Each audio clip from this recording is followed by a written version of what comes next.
खुंग्रिं नारेंगुरी गामियाव गोदानै बाथौ मन्दिर बेखेवदों। चिरां जिल्लानि सिङाव थानाय खुंग्रिं नारेंगुरी गामिनि बाथौ सिबियारि रायजो राजाफ्रा गोदानै बाथौ मन्दिर बेखेवदों।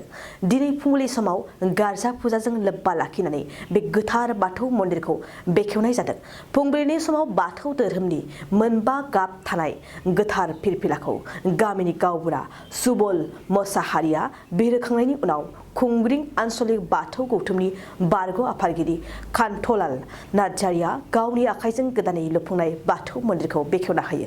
बेजों लोगोसे फुंनि बाथौ आर'ज खालामखांनायनि उनाव मुंख्लंफोरनो बिबार बावो आरो दसे सम सावरायमेल जिरायो। जोंनि नारेंगुरियाव सफैनो हानायखाय आं बिथांमोनखौ गिबि गिबियावनो साबायखर बावनाय थाबाय। जे जोंनि लेंहरनाय खार'ना जाहैबाय जोंहा गोदो गोदायनिफ्रायनो आबै आबौनिफ्राय जोंहा रायजो जाबोनाय जे जों बाथौ धोरोमखौ लानानै जोङो गोदो गोदायनि आबै आबौआ सिबिबोदों। दा बेखायनो जों दिनै फुंबिलियाव जोङो हाबाफारिखौ लादों फिरफिला थिखोनाय आरो गोथैसि बावनाय। बे गोथैसि बावनाया जाहैबाय जोङो गोदोनिफ्रायनो आबै आबौआ मावलांबाय।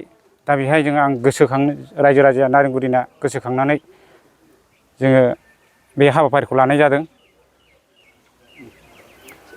बाथौ सिबियारि हिसाबै नोंसिनि गामियाव साबेसे बा मोनबेसे न'खर दङ?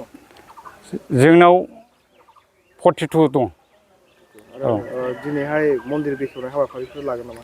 दङ। बे मन्दिरखौ बानायनायाव नोंथांमोना बेसेबां बोसोर नांदों? माबोरै खस्थ' मोननांदों?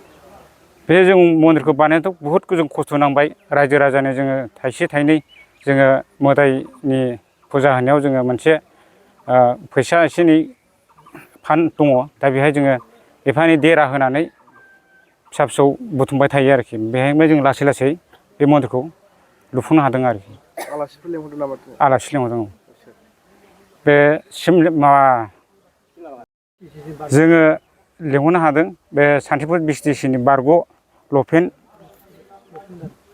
बरगयारि बिथांखौ जोङो आलासि चेयारमेन। गिबि गिबियावनो नोंथांमोननि मिडियानि गेजेरजों खुलुमनायखौ जासिग्रोबाय। दिनैहाय जोंहा फुंबिलि हिसाबै जोंहा गिबि गिबियावनो फिरफिला बिरहोनाय हाबाफारि आरो मुंख्लंफोरनो बिबार बावनाय हाबाफारि आरो बिनि उनाव जोंहा थानसालि बेखेवनाय हाबाफारि दङ। आरो बिनि उनाव गेवलां मेल जागोन जोंहा बाथौ धोरोमनि सायावनो। आरो बेहायनो जोंहा आलासि हिसाबै नुजाफैगोन जोंनिनो बाथौ थानसालिखौ जोंहा बेखेवफैगोन जोंनिनो खुंग्रिं बियाब दुलाराय बाथौ गौथुमनि मानगोनां बारग' आफादगिरि श्री कान्थलाल नार्जारि बिथां। आरो जोंहा गेवलां मेल हिसाबै जोंहा बाहागो लाफैगोन जोंनिनो खुंग्रिं बियाब बाथौ गौथुमनिनो गाहाय नेहाथारि बारग' गाहाय नेहाथारि मुस्रि अमर सिं बसुमतारी। आरो बे हाबाफारियावनो गाहाय आलासि हिसाबै बाहागो लाफैगोन जोंनिनो चिरां जिल्ला दुलाराय बर' फरायसा आफादनि बारग' लोगो आफादगिरि बिथां लफेन बरगयारि। आरो बे हाबाफारियावनो बाहागो लाफैबावगोन जोंनिनो जर'खा हिसाबै बिथां जोंनिनो खुंग्रिं बियाब दुलाराय बाथौ गौथुमनिनो सासे नेहाथारि नेरसोन औवारि। दा बिथांमोना बे हाबाफारियाव बाहागो लाफैगोन। बेनिखायनो साफ्रोमबो नायगिरि नोंथांमोनखौ आं खावलायगोन जाहाथे नैबेहाय जोंनि जानो गोनां हाबाफारियाव बाहागो लाफैनानै जोंनि जानो गोनां गेवलां मेल बे हाबाफारियाव बाहागो लाफैयो। नोंथांमोना बेवहाय धोरोमनि फिरफिला बिरहोदों। बेवहाय गोजा गोथां बेबायदि गाबफोरखौ जोङो नुनो मोन्दों। बिनि मिनिंखौ नोंथाङा एसे फंनैसो बेवहाय जोङो जोंहा जाहैबाय गोजा गाब। गिबियावनो गोजा गाब गोजौसिनाव। दा बेवहाय जाहैबाय जोङो सोरां एबा सानखौ बुंनाय जायो गोजा गाबाव। ओमफ्राय बिनि उनाव गाहायाव दङ जाहैबाय जोंहा गोथां एबा अख्रां गाब। मानसिनि गोसोआ जेब्लाबो गुवार जायो। दा बेफोर ओंथिखौ फोरमायो। आरो बिनि गाहायाव दङ जाहैबाय गुफुर। गुफुरा जाहैबाय मोनसे गोथार एबा निस्थार बेखौ फोरमायनाय जायो। आरो बिनि उनाव गाहायाव दङ जाहैबाय जोंहा गोमो मंगलियान। थारमाने जोंनि बर' हारिया मोनसे मंगलियान हारि। दा बेखौ बुजायदों बेवहाय। आरो जोंहा लाइगां बेयो लाइगां गाहायाव दङ।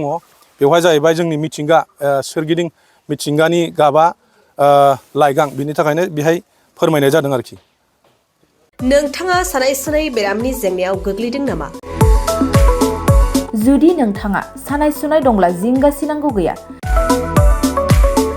चिरां जिल्लानि बेंटल गेट साफागुरियाव दायो एसआइ निउर' थेरापि सेन्टार दंसै। बे थेरापि सेन्टाराव नोंथाङा गोरलैयैनो देहानि सानाय सुनायखौ फाहामथाय लानो हागोन। बे आथिं सानायानो जाग्रोदों, ओमफ्राय जानाया एसे सिगांनिफ्रायनो जाखादों, ओमफ्राय बिदिनो गुबुन गुबुन मुलि जाबाबायदों, ओमफ्राय हामाखै। दिनैनि ट्रिटमेन्टआ आङो एसे मोजां मोनसिनबाय। जेरै सिं सानाय, आफादावदै सानाय, मोदोम जरा सानाय, आइजोफोरनि जेंना, खर' सानाय बायदि बेरामखौ फाहामनाय जायो। लोगोसेयैनो बे सेन्टाराव थानानै फाहामथाय लानो हानायनिबो सुबिदा खालामदों। नोंथांमोनहा एसआइ निउर' थेरापि सेन्टाराव फाहामथाय लानो गोसो दंब्ला नैबे मबाइल नम्बर 7620160459 नङाब्ला 9476 977 956 आव थोंजों सुलाद लानो हागोन।